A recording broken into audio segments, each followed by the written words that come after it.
नमस्कारम everyone, सभी का स्वागत है चैनल में। दोस्तों, पूरे यूट्यूब पे एक ही पागल आदमी है जो भैरवी देवी के लिए इतने सारे वीडियोस बनाता है। क्योंकि मैं पागल हूँ, उनके लिए मैं पागल हूँ। और ये पागलपन इसीलिए मेरे अंदर है क्योंकि जो मुझको मिला है वो मैं सब तक पहुँचाना चाहता हूँ। और लोगों को ना मतलब देवी के बारे में पता नहीं है, और बस मैं ये चाहता हूँ कि लोग देवी को जाने। और देवी लोगों के लिए किस प्रकार से लोगों को मदद कर सकती हैं, वो सब मैं लोगों तक पहुंचाना चाहता हूँ। इसीलिए मैं पागलों की तरह ना वीडियो बना रहा हूँ। हर दिन मैं बना रहा हूँ या वो खुद कर रही है, मुझको नहीं पता। बट अंदर से मेरे हो जाता है कभी कभी कि बना वीडियो, बना बना बना बना बना। So I just come and sit here और मैं वीडियो बना देता हूँ बस। मैं देवी के बारे में आपको कुछ बताना चाहता हूँ। अभी मैं संडे को समयमा का सत्संग अटेंड करने गया था। वहाँ पर एक लड़का मुझको मिला और मेरे पास आया। उन्होंने कहा कि अन्ना, आपसे नमस्कारम किया। और अब तो मुझे पता भी नहीं चलता है कि मैं किसी को जानता हूँ या नहीं जानता हूँ। बस अगर कोई ऐसे नमस्कारम कर देता है तो मैं भी नमस्कारम कर देता हूँ। तो मेरे पास आया वो भाई और उन्होंने मुझे कहा कि अन्ना, मैं आपसे एक चीज़ शेयर करना चाहता हूँ। अब आप मिल ही गए हो तो आपसे एक चीज़ शेयर करना चाहता हूँ। मैंने कहा प्लीज़ प्लीज़।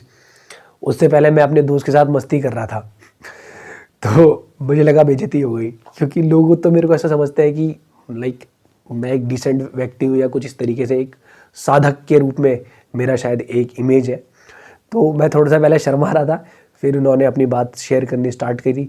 तो उन्होंने मुझे बताया कि अन्ना, मैं स्टूडेंट हूँ और मैं पढ़ाई करता हूँ। एक दिन पढ़ते पढ़ते रात को 2 बज गए थे और 2 बजे मुझे अचानक से आपका वीडियो दिखा जिसमें आपने भैरवी देवी की साधना किस प्रकार से करी जाए वो करना बताया था। वो भाई ने मुझे बताया कि वो पिछले 4-5 साल से लगातार शांभवी महामुद्रा कर रहे थे और वो चाहते थे, वो एडवांस प्रोग्राम भी करना चाहते थे, परंतु वह एडवांस प्रोग्राम किसी भी वजह, किसी कारणवश नहीं कर पा रहे थे। तो उन्होंने कहा कि मैंने जब आपकी वीडियो देखी तो मैंने अचल अर्पणम या देवी स्तुति, ये जो भी चीज़ें उस वीडियो में बताई गई थी उसका लिंक मैं डिस्क्रिप्शन में दे दूंगा, उन्होंने करनी स्टार्ट करी। और उन्होंने बताऊँ क्या बोला कि अन्ना, 4 महीने के अंदर भाव स्पंदना, शून्य और जो भी हठ योग की प्रैक्टिस सीखने हो उसके बाद संयमा, उस भाई का 4 महीने में हो गया। और जब उन्होंने मुझे ये बात बोली तो मेरे साथ मेरा दोस्त भी था, जिनका 2023 में कोई हवा भी नहीं थी उसको कि वो 2023 में, उससे 2023 से पहले बहुत बुरी हालत थी उसकी, इन द सेंस कि वो बहुत बुरे फेज से गुजर रहा था लाइफ से। और उसने कभी एक्सपेक्ट भी नहीं किया था कि वो इतनी सिंसियरली साधना करने लगेगा। 2023 में उसे अचानक से पता नहीं क्या हुआ कि पहले उसने शिवंगा साधना भी करी हुई थी और हठ योगा की अंगमर्दना प्रैक्टिस भी सीखी हुई थी। उसको पता था कि ये प्रैक्टिसेस हमारे साथ कर क्या रही हैं, परंतु वो कंटिन्यू नहीं कर पा रहा था। तो जो 2023 जैसे शुरू हुआ, उन्होंने शांभवी शिवंगा साधना में दीक्षा ली। उसके कुछ दिनों के बाद मुझे कॉल आता है कि भाई मुझे भैरवी साधना के बारे में बता कुछ। तो मैंने बताने की कोशिश करी और उन्होंने बोला कि मुझे भैरवी साधना में रजिस्ट्रेशन करना है। तो मैं चुप रहा। मैंने कहा भाई कर ले, क्योंकि उसकी आदत ये है कि वो स्टार्ट करता है पर कंप्लीट नहीं करता। मैंने कुछ नहीं बोला, मैंने कहा भाई कर ले। 2023 में उसने भैरवी साधना करी और उसके बाद देवी साधना के समय पर उसके पास केवल देवी की फ़ोटो थी। उसके 1-1.5 महीने के बाद उसके पास भैरवी देवी गुड़ी थी। ठीक है, फिर उसके कुछ समय के बाद उसका मुझे मैसेज आ रहा है कि मैं संयमा करना चाहता हूँ और साधना पदा क्या होता है, मैं साधना पदा भी करना चाहता हूँ। तो फिर धीरे धीरे जैसे उसने कहा ना कि मुझे ये संयमा करना, उसको नहीं पता कि ये क्या है। उन्होंने बस एक वीडियो देखा था किसी के स्टेटस पर। तो फिर संयमा के लिए जो भी चीज़ें रिक्वायर्ड थी, भाव स्पंदना, शून्य, वो सब उसका 2023 में हो गया, सम्यमा उसका मेरे साथ कंप्लीट हो गया। और उनकी तो बात छोड़ो, मैं अपनी भी बात बताता हूँ आपको कि 2023 से पहले मैं भी ये सोचता था यार कैसे जाऊँगा आश्रम, कैसे जाऊँगा आश्रम, कैसे जाऊँगा, इतने सारे प्रोग्राम कैसे करूँगा। 2023 में ना कोई चीज़ रोक नहीं पाई, मतलब कुछ ऐसी भी चीज़ मेरे साथ नहीं हुई कि जो मुझे रोक दे। हाँ, मेंटली बहुत सारी चीज़ें हो सकती हैं आपके आसपास की सिचुएशन, बट मैं भी 2023 में सारे एडवांस प्रोग्राम कर गया। मैंने कभी सोचा भी नहीं था कि भाई मैं इतनी आसानी से ये प्रोग्राम्स कर जाऊंगा, वो भी एक ही साल में सब हो गया। वाह, अमेजिंग। और ये मेरी वजह से नहीं हुआ है, only because of her, only because of her. जो उनकी ग्रेस है वो आपकी गाड़ी में ना पंख लगा देंगी और यू विल जस्ट फ्लाई। मैं सोचता था कि यार मेरे दोस्त और मेरे साथ ही हुआ है ऐसा, और क्या पता हमारी बातों पे कोई भरोसा ना करे। वो लड़का जब कल आया मेरे पास तो उन्होंने बोला कि मेरे 4 महीने में सब हो गया, तो मैं और मेरे दोस्त हंसने लग गए। मैंने कहा भाई एक और मिल गया जिसकी गाड़ी को देवी ने रॉकेट की रफ्तार से आगे भेज दिया। और फिर दोस्तों मैं इस वीडियो में केवल देवी की जो महिमा है उसके बारे में आपको बताना चाहूँगा कि एक अन्ना है, उनका थोड़े टाइम पहले मुझे मैसेज आया कि अन्ना please don't stop making videos about Devi. तो मैंने फिर उनसे मेरी बातचीत होती रही और बातचीत के दौरान उन्होंने मुझे बताया कि अन्ना मेरे ऊपर मेरी वाइफ ने एक कोर्ट केस कर दिया है। और court case in the sense आप समझ पा रहे हो कि उनके बीच में कुछ चीज़ें सही नहीं चल रही होंगी, तो उन्होंने वो ये बोल रहे थे कि फॉल्स एलिगेशन मेरे ऊपर लगा दिए।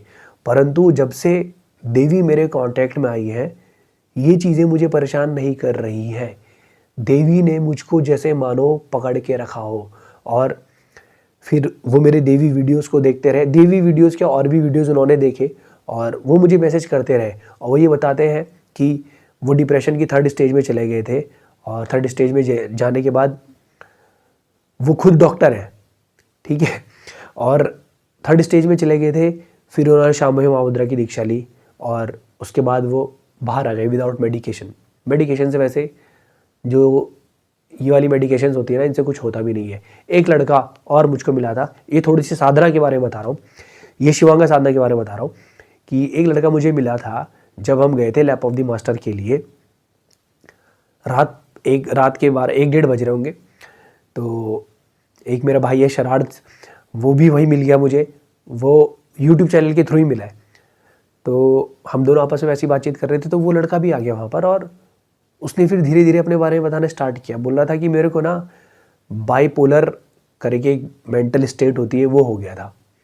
बोला मैंने 3-4 साल तक जो साइकेट्रिस्ट होता है उनकी दवाई खाई। उसने बताया कि उन्होंने मेरे को ड्रग्स पे रखा और मेरे 3-4 साल कैसे ख़त्म हो गए मुझे पता भी नहीं चला।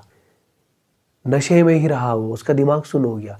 अबे दिमाग सुन करके आप दिमाग से माइंड से जो थॉट्स माइंड के साथ माइंड में उठ रहे हैं उनको आप ख़त्म नहीं कर सकते। You have to be aware. फिर वो कहते हैं कि मैंने शिवांग साधना करी। जब शिवांगा साधना करी तो बहुत सारी चीज़ें बदल गई अंदर और फिर शांभवी में दीक्षा ली और अब he was very very good यार। और जब मैंने उस भाई को देखा वो शांभवी कर रहा था एक जगह बैठा हुआ, उसकी आंखों से आंसू निकल रहे थे। मेरे नहीं निकले आज तक, शांभवी करते तो कभी भी नहीं निकले, पर मैंने उस भाई को देखा, भाई की आंखों से आंसू आ रहे थे। इट वॉज अमेजिंग यार, शांभवी महामुद्रा क्या जादू कर रही है लोगों के जीवन में। पर ये वीडियो तो देवी के लिए डेडिकेटेड है। तो उन भाई ने मुझे बताया, जो डॉक्टर है, उन्होंने मुझे बताया कि देवी स्तुति कर रहा हूँ, देवी की वजह से मुझे अलग एक पावर मिल रही है। फिर आज ही एक लड़की का मुझको मैसेज आया था कि अन्ना आपने कहा कि देवी स्तुति करना स्टार्ट करो। और उन्होंने मुझे ये बताया कि जब वो देवी स्तुति उन्होंने स्टार्ट करी तो उनके जीवन में अलग ही आनंद, ब्लिसफुलनेस उन्हें महसूस होने लगी। ऐसे ही जब मैं आश्रम गया था लैप ऑफ द मास्टर के टाइम पे, तो मुझे काफ़ी सारे लोग मिले थे। उन्होंने ये बोला कि आपकी देवी वाली जो वीडियो है जिसमें आपने बताया है कि देवी की स्तुति या देवी की साधना पहले क्यों, उसके बाद से उन्होंने देवी साधना करनी पहले स्टार्ट करी और बाकी उसके बाद सारी प्रैक्टिसेस करी। तो उनकी जो शांभवी है, जो भी बाकी प्रैक्टिसेस हैं, वो एनहेंस होने लगी। वो एनहेंस होने लगी। सो ऐसे अनेकों अनेकों मेरे पास एग्जाम्पल है दोस्तों कि जिनकी लाइफ में वो बहुत ज़्यादा फ्रस्ट्रेटेड थे या कुछ भी चीज़ों में फंसे हुए थे, वो बाहर आ गए मैजिकली, मैजिकली बाहर आ गए। तो ये हो रहा है लोगों के साथ। मैं आपको ये गारंटी तो नहीं दे रहा कि आप दुनिया आप बहुत ज़्यादा सक्सेसफुल हो जाओगे, आपके पास पैसे ही पैसे हो जाएंगे या आपकी लाइफ से मुश्किलें गायब हो जाएंगी, ऐसा नहीं। आपको ना एक सहारा मिल जाएगा, एक सपोर्ट मिल जाएगा जो आपको गिरने नहीं देगा। सिंपल सी बात, इतनी सी बात है। आप जिस मकान के अंदर रहते हो उस मकान को इस तरीके से डिज़ाइन किया है कि धूप आए, बारिश पड़े, तूफान आए, कुछ भी हो, अंदर जो है चार दीवारी के अंदर ज़्यादा फर्क नहीं पड़ने वाला है। तो ये आपके लिए एक सपोर्ट है। तो ऐसे ही ज़िंदगी में चीज़ें जो हैं वो आती जाती रहेंगी, दौर आते जाते रहेंगे, परंतु एक बार अगर वो सपोर्ट आपको मिल गया देन आपको किसी भी चीज़ की कोई फालतू चिंता करने की ज़रूरत नहीं है। चाहे मैं आपको एक और चीज़ बताना चाहता हूँ, बहुत ज़्यादा ज़रूरी है। जो लोग अपनी साधना को लेकर बहुत ज़्यादा सीरियस है ना, मैं आपको यह बताना चाहूँगा कि भैया जितना मेरा एक्सपीरियंस है कि जो लोग अपनी साधना को लेकर बहुत सीरियस होते हैं ना, देवी की ग्रेस वो प्राप्त करेंगे ही करेंगे। और मैं आप लोगों से एक और चीज़ शेयर करना चाहूँगा। काफ़ी सारे लोगों को मैंने देखा है कि वो लोग देवी की जो साधना है वो सबसे लास्ट में करते हैं या देवी को प्रायोरिटी नहीं देते हैं। मैंने काफ़ी सारे लोगों के मैसेजेस भी पढ़े हैं कि वो कहते हैं कि आपकी वीडियोस देखने के बाद हमने किसी और से बात पूछी तो वो कहते हैं कि देवी साधना बाद में करनी चाहिए। भाई मैं आप लोगों को एक बात बता रहा हूँ कि अगर आप देवी की ग्रेस पाना चाहते हो तो देवी को प्रायोरिटी देनी पड़ेगी, क्योंकि ब्रह्मा विष्णु और महेश भी ना देवी का ही ध्यान करते हैं।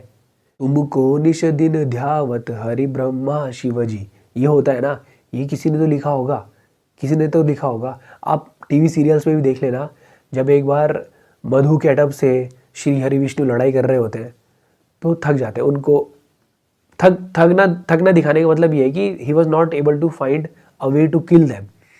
तो उसके बाद माँ आदिशक्ति आती है। माँ आदिशक्ति के जो तीनों रूप हैं वो श्री हरि विष्णु में चले जाते हैं। उसके बाद वो फिर से युद्ध करते हैं और फिर उनका वध करते हैं मधु और कैटअप का। तो मैं जस्ट आपको एक चीज़ बताना चाह रहा हूँ कि वो आदिशक्ति जिनकी वजह से ये पूरी सृष्टि मोशन में है, आप उनको सबसे लास्ट में करोगे क्या याद, या सबसे पहले करोगे?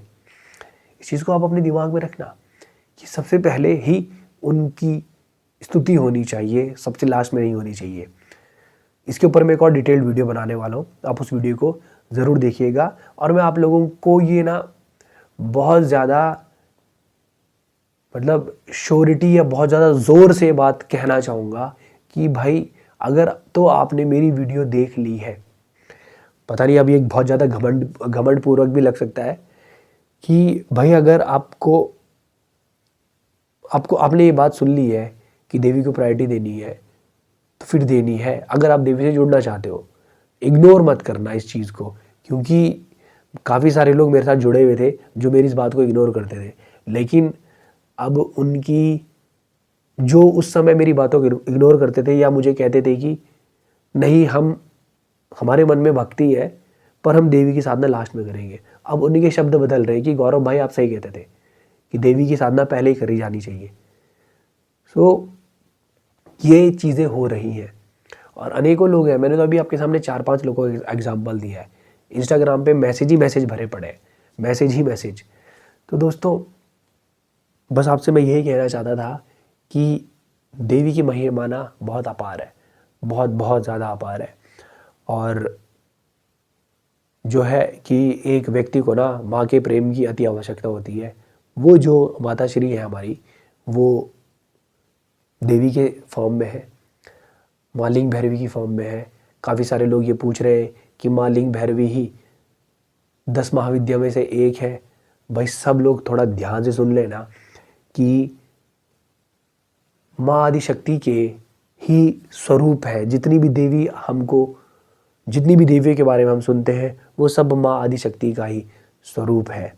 लिंग भैरवी देवी माँ आदिशक्ति का एक ऐसा स्वरूप है जो मेरी औकात नहीं है उनके बारे में बोलने की। मैं कैसे भूल सकता हूँ, मेरी कोई क्षमता नहीं है, हमारी कोई क्षमता ही नहीं है यार। उनको उनके बारे में मैं क्या बखान करूँ, जब मुझे तो इतना पता है कि बस उनकी जब प्रेजेंस मिलती है वो सब कुछ बदल देता है, सब कुछ। आपके जीवन में बहुत सारे बदलाव आ सकते हैं। जो परेशानी आपको आज से पहले बहुत बड़ी लगती थी वो आपको कुछ भी नहीं लगेंगी। बस इतनी सी बात है। दोस्तों मिलेंगे फिर अगली वीडियो में। किसी और टॉपिक के ऊपर वीडियो चाहते हैं तो प्लीज़ कमेंट सेक्शन में कमेंट करके बताइएगा। और अगर आप कुछ पूछना चाहते हैं तो इंस्टाग्राम पे आप मैसेज कर सकते हैं। मैं इंस्टाग्राम का जो यूज़र नेम है, मेरी आईडी है, वो डिस्क्रिप्शन में दे रहा हूँ। आप प्लीज़ मुझे मैसेज कर सकते हैं। मिलेंगे आपसे अगली वीडियो में, तब तक के लिए नमस्कारम, धन्यवाद।